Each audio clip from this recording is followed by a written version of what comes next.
বন্ধুরা, আজ 11 মে শনিবার দেশের উত্তরের বেশ কিছু এলাকায় শুরু হলো তুমুল বেগে কালবৈশাখী বজ্র বিদ্যুৎ সহ ঝড় বৃষ্টি, যার আপডেট আমরা গতকালে আপনাদেরকে জানিয়েছিলাম। আজ বেশ কিছু এলাকায় বজ্র বিদ্যুৎ সহ বৃষ্টিপাতের সতর্কতা উঠে আসছে, কিন্তু কোন কোন জেলা হতে পারে বৃষ্টি জানতে হলে ভিডিওটি সম্পূর্ণ দেখুন। ভালো লাগলে লাইক করুন। সবার আগে গুরুত্বপূর্ণ আবহাওয়ার খবর পেতে চ্যানেলটি সাবস্ক্রাইব করে পাশের বেল বাটনে ক্লিক করে রাখুন। আর ভিডিওটি কোন জেলা থেকে লাইভ দেখছেন কমেন্ট করে জানিয়ে দিন। ইতিমধ্যে আমরা স্যাটেলাইট ইমেজের উপর অবস্থান করলাম। স্যাটেলাইট ইমেজের উপর দেখুন উত্তরাঞ্চলে প্রচণ্ড বজ্রগর্ভ মেঘ তৈরি হচ্ছে। এখানে বজ্রপাতযুক্ত মেঘ কিন্তু তৈরি হতে দেখা যাচ্ছে ঢাকা বিভাগের উত্তরাংশে, সিলেট বিভাগের উপর এবং ময়মনসিংহ বিভাগ বেশ কিছু এলাকায় দেখুন ব্যাপক আকারে বজ্রসহ মেঘ তৈরি হচ্ছে। বৃষ্টিপাতের সম্ভাবনা উত্তরের এই সব এলাকা জুড়ে কিন্তু বৃষ্টিপাতের সতর্কতায় কিন্তু উঠে আসছে। আজ ময়মনসিংহ, ঢাকা বিভাগের উত্তরে, রাজশাহী বিভাগের পূর্ব অঞ্চলে এবং এদিকে দেখুন সিলেট বিভাগের অনেক এলাকায় বজ্র বিদ্যুৎ সহ বৃষ্টিপাতের সতর্কতা কিন্তু উঠে আসছে।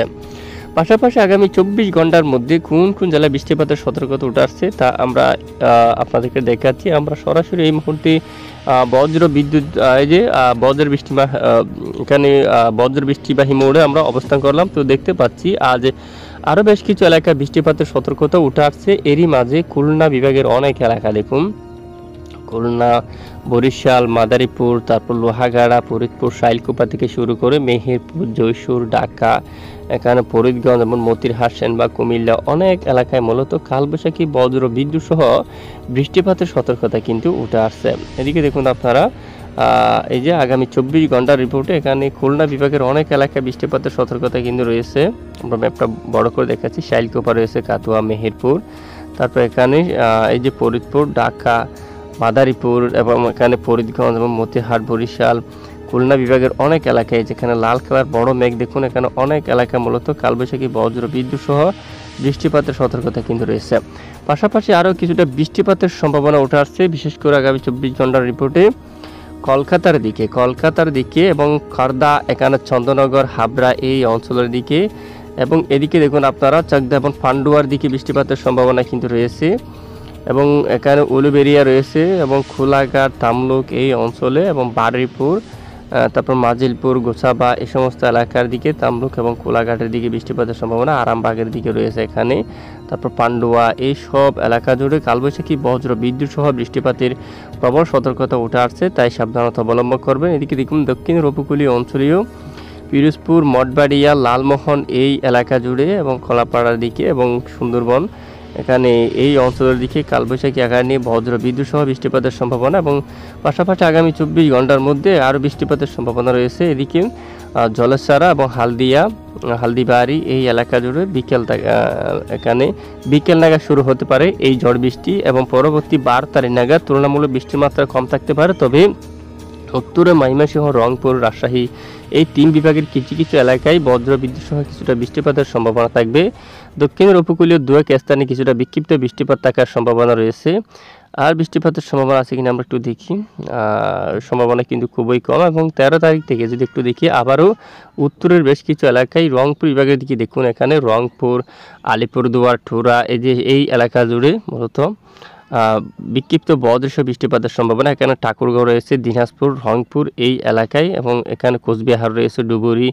আর একটু ম্যাপটা যদি বড় করি, এখানে দেখুন আপনারা লালমনিরহাট এবং জলঢাকা এ সমস্ত এলাকায়, দেবীগঞ্জ, বৌদা, পঞ্চগড় এবং এখানে জলপাইগুড়ি, শিলিগুড়ির দিকে এই এলাকা জুড়ে কালবৈশাখী বজ্র বিদ্যুৎ সহ বৃষ্টিপাতের সতর্কতা কিন্তু উঠে আসছে, তো অবশ্যই সাবধানতা অবলম্বন করবেন। আর এদিকে আগামী 13 মে থেকে আরও বৃষ্টিপাতের সম্ভাবনা আবারও দেখা যাচ্ছে খুলনা বিভাগের কিছু কিছু অংশে, খুলনা, বরিশাল, তারপর এদিকে দেখুন মতিরহাট এবং লালমোহন, যশোর, এখানে শাইলকুপা, খুলনা বিভাগের বিভিন্ন এলাকা জুড়ে বজ্র বিদ্যুৎ সহ বৃষ্টিপাতের সতর্কতা কিন্তু উঠে আসছে।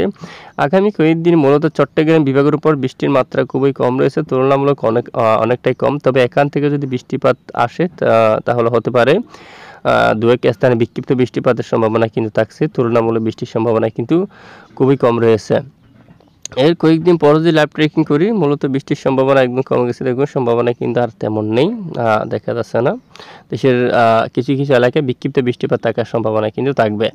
তো এ হচ্ছে বৃষ্টির আপডেট। এবার আমরা একটু দেখব যে তাপমাত্রা কোন কোন এলাকায় কেমন থাকতে পারে। আজ যদি আমরা একটু দেখি, এই মুহূর্তে দেশের কোথাও তাপপ্রবাহ কিন্তু চালু নেই।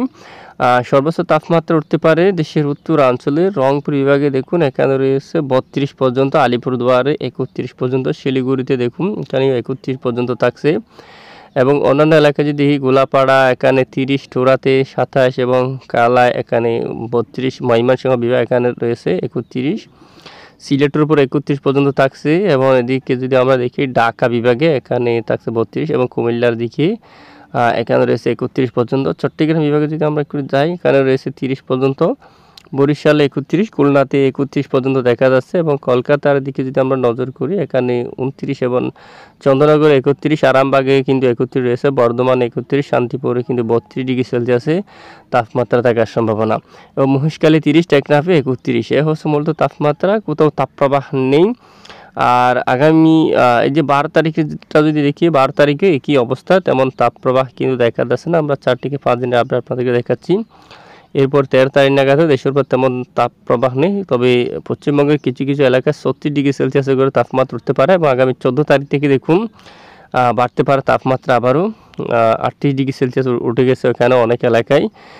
দেওঘরে 37 পর্যন্ত উঠে গেছে, তারপর এদিকে দামবাতে 38, রাঞ্চির উপর 37, জামশেদপুর 39, খড়গপুরে 36, কলকাতায় এখানে দেখুন এই যে কলকাতায় আরও বাড়ছে এবং এখানে চন্দ্রনগরও এবং আরামবাগ এখানে, তারপর শান্তিপুর এইসব এলাকায় 34 এবং 36 ডিগ্রি সেলসিয়াসের করে তাপমাত্রা থাকার সম্ভাবনা এবং বরিশালে 33, খুলনাতেও একই অবস্থা। তারপর আরেকটু আমরা লাইভ ট্রেকিং করে দেখি এবং 15 তারিখের আপডেটও যদি একটু দেখি, 15 তারিখে দেখুন তাপমাত্রা 36, 35 এরকম তাপমাত্রা থাকার সম্ভাবনা রয়েছে। এখানে মেহেরপুরে 37, এখানে দেওঘরে 40 এবং এখানে দামবাদে 39 পর্যন্ত। মূলত তাপপ্রবাহ কিন্তু আবারও বাড়তে চলছে, আবারও তাপমাত্রা কিন্তু বাড়ার প্রবল সম্ভাবনা কিন্তু দেখা যাচ্ছে। তো এই মুহূর্তে যদি চরম সতর্কতা কোন এলাকায় রয়েছে তা একটু আমরা দেখব। চরম পূর্বাভাস মোড়ে আমরা চলে যাচ্ছি। তো দেখুন ইতিমধ্যে দেশের কোথাও তাপপ্রবাহ চালু নেই, পরিবেশটা অনেকটাই ঠান্ডা করে দিল। তারপর যদি আমরা আগামীকাল 12 তারিখটা যদি দেখি, 12 তারিখ এখানে 12 তারিখেও মূলত এই স্থানে কিন্তু অনেকটাই ঠান্ডা রয়েছে, তাপপ্রবাহ কিন্তু চালু নেই, তাপমাত্রা খুবই কম এখানে। তারপর যদি একটু বায়ুমোটটিকে যদি দেখি, বাতাসের গতিমাত্রা দেশের উপর তেমন নেই, অনেকটাই কম, হাওয়ার দাপট কিন্তু অনেকটাই কম, দেশের উপর একদম লো অবস্থা রয়েছে। 13 তারিখ নাগাদও 14 তারিখ নাগাদও দমকা বাতাস কিন্তু নেই দেশের কোথাও, তেমন ঝড় হাওয়াকার দমকা বাতাস কিন্তু চালু নেই। আর বৃষ্টি যে সতর্কতা আজ মূলত 11 মে থেকে এখানে অনেক এলাকায় বৃষ্টিপাতের সতর্কতা উঠে আসছে। উত্তরাঞ্চলে বৃষ্টিপাত কিন্তু শুরু হলো, তবে পরবর্তীতে এই এলাকা থেকে যশোর, লোহাগাড়া, খুলনা, সাতক্ষীরা, শিবনগর এই এলাকায় বৃষ্টিপাত থাকার সম্ভাবনা। শাইলকুপা, মেহেরপুর, শান্তিপুর, চন্দ্রনগর, কলকাতা, কোলাঘাট, হালদিয়া, হালদিবাড়ি, গঙ্গাসাগর এবং শিবনগর থেকে শুরু করে মঠবাড়িয়া, কলাপাড়া, পরবর্তীতে এই সব এলাকায় বৃষ্টিপাতের কিন্তু প্রবল সম্ভাবনা কিন্তু উঠে আসছে। তো এই হচ্ছে মূলত চরম সতর্কতা। আর যদি একটু বায়ুমোটটিকে আমরা দেখি বা হাওয়ার দাপট কত কিলোমিটার পর্যন্ত উঠতে পারে, উইন্ড গাস্টিং মোড আমরা কিন্তু যাব।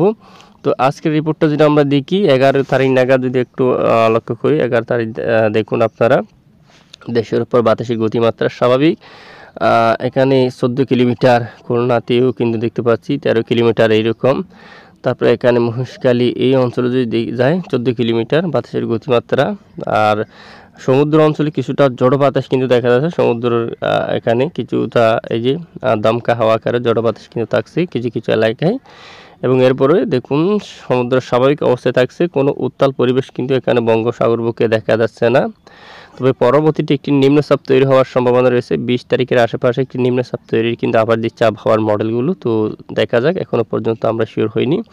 তো আমরা অবশ্যই আপনাদেরকে সতর্ক করে যাব, সঙ্গে থাকবেন। তো এ হচ্ছে আজকের আবহাওয়ার রিপোর্ট। এতক্ষণ আমাদের সাথে থাকার জন্য ধন্যবাদ।